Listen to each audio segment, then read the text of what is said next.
महादेवी, एक ही डाली पर खिले दो पुष्पों में से एक को स्थान मिलता है देवता के चरणों में, तो दूसरे को अर्थी पर। एक ही मेघ की गोद से निकली दो बूंदें, एक मोती बन जाती है तो दूसरी अंगारे पर गिरकर भस्म हो जाती है।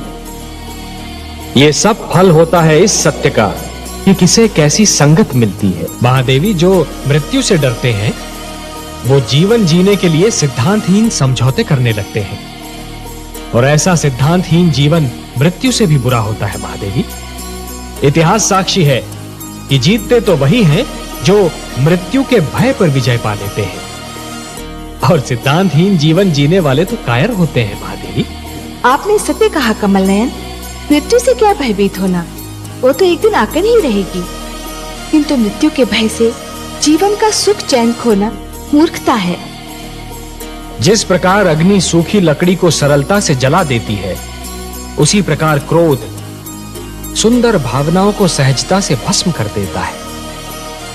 हे देवर्षि, जिस प्रकार यदि कोई व्यक्ति उधार लिए हुए धन को यदि अपनी संपत्ति मानेगा तो बहुत शीघ्र कंगाल हो जाएगा, यही तो विधि का विधान है। महादेवी, जो दूसरे को दुख देकर हंसता है, होनी उसे दुख देकर 100 बार रुलाती है।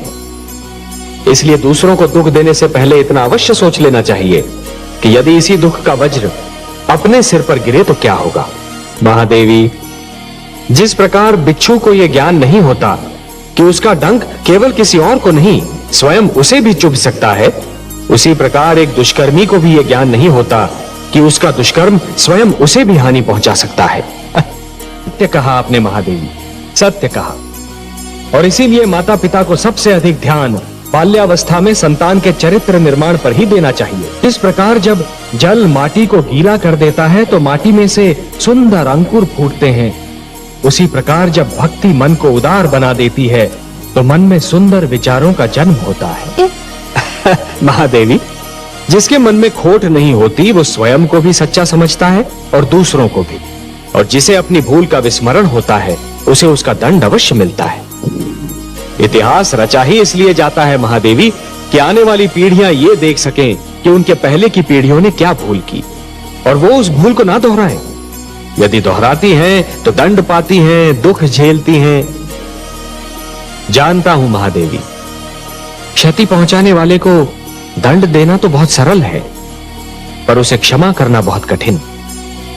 और जो क्षति पहुंचाने वाले को क्षमा कर सकता है वो तो पूजनीय है। कमल नयन, उत्सव वो है जो आत्मा को शांति दे, जो सारे नगर का जीवन अस्त व्यस्त कर दे, जिसमें मदिरा पीकर सब अपनी सुध-बुध खो बैठी, वो उत्सव नहीं कोरा हुड़दंग है। हे महादेवी, जिस प्रकार एक दीपक दूसरा दीपक जला सकता है, उसी प्रकार दूसरों के ज्ञान और अनुभवों से और दूसरों की चिंतन शक्ति से स्वयं अपना ज्ञान भी तो बढ़ाया जा सकता है। महादेवी, किसी भी व्यक्ति को तैरना तभी आ जाता है जब वो जल में गिर जाता है। आपके पुत्र प्रहलाद ने भी विकट परिस्थितियों का सामना किया, तभी उसका विवेक जागा। जिस प्रकार कुंदन बनने के लिए सोने को पहले अग्नि में तपना पड़ता है, उसी प्रकार किसी भी व्यक्ति को अपनी भीतर की क्षमताओं को जानने के लिए परीक्षा की अग्नि में तपना पड़ता है। महादेवी,